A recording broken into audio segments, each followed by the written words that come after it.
Alam nyo ba na may affordable na reel si Kasking na pang ultralight and light game fishing? Oo, ito yung Kasking Royal Megatron na spinning reel. So tingnan nyo naman yung size ng reel na to. Napaka-compact. And yes, this reel magaan rin siya. 172 grams lang itong reel na to. In terms of aesthetics, tingnan nyo naman, it's got a very beautiful glossy black with silver accents. So itong 1,000 size na hawak-hawak ko, available rin siya sa 2,000, 2,500 and the 3,000 size.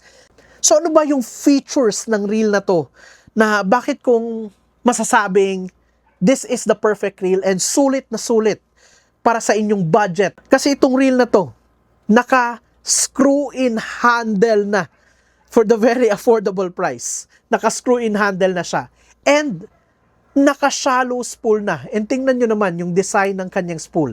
Very modern and innovative. So, you could really expect na maganda yung kanyang line lay sa spool.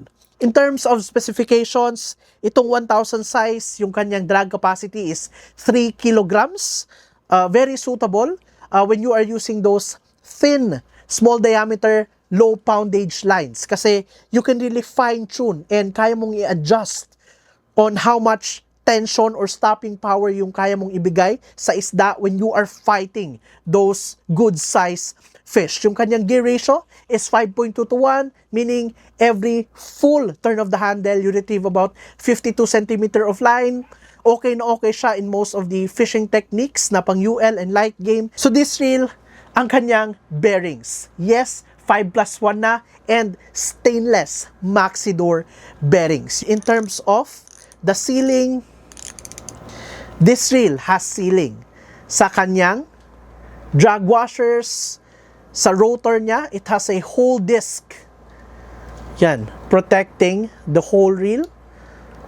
And since screw-in handle siya, mas tighter yung gap between the handle and the body of the reel, meaning there is a less chance na makapasok yung tubig sa main gearing.